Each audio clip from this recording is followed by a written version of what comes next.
మన వార్షికోత్సవంలో అయితే అవ్వ అయితే సారమ్మవ్వ మీ అందరికి తెలుసు. అవ్వ అయితే నేను మాట్లాడతానని చెప్పి వచ్చింది. ఏం మాట్లాడుతుందో ఒకసారి విందాం.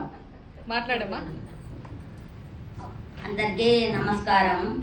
నేను ఎవరు లేదు, నేను ఒక ఆర్ఫన్ ఒక బస్ స్టాండ్లో ఉంటే మంజులమ్మ గారు వాళ్ళ అక్క తీసుకొచ్చి అవ్వ ఎందుకు ఏడుస్తున్నావు అన్న. అంటే ఏం లేదమ్మా, లేదు పేపర్ చదువుకుంటున్నాను. లేదు ఏడుస్తున్నావు అన్న. లేదమ్మా అన్న. అవ్వ మా ఇంటికి తీసుకెళ్తాను వస్తావా అన్న. రానమ్మా అన్న. ఎందుకన్న, తోడుగుట్టిండెవరు లేరు, ఎవరు లేరమ్మా, నన్ను చూస్తారని నాకు గుర్తింపు ఏమిటి, నీవు చచ్చేంత వరకు మేము చూస్తాం రావా, నా దగ్గర నీ వెంట రావడానికి నా దగ్గర డబ్బులు లేవు, నేను పెడతా రామ్మా అన్న అని చేయబట్టుకొని బస్సు లేదు నన్ను లాక్కొని తీసుకొని వచ్చి ఇక్కడ బస్సులో మాట్లాడుతూ వచ్చి మంజులమ్మ గారికి ఫోన్ చేసి ఇదమ్మా ఒక ఆమెను మీ దగ్గర పంపుతున్నాను, ఆమె చేర్చుకోండి అన్న. సరే అన్న.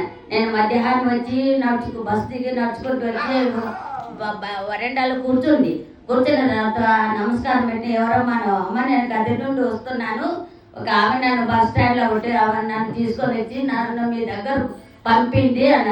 సరే ఉండమ్మా అన్న తర్వాత నాకు ఎవరు లేను, ఇప్పుడు నా దగ్గర 10 రూపాయలు కూడా లేదు, అయినా వచ్చి 3 సంవత్సరాలు అవుతుంది. అది నాకేం కావాల్సిన ఆమె నన్ను బిడ్డలాగా చూస్తూ నాకు ఆరోగ్యం బాగలేకపోతే బలాపురం కర్ణాటక హాస్పిటల్లో తీసుకెళ్ళి నాకు బ్లడ్ ఎక్కించి నాకు ఎన్నో సాయం చేసింది.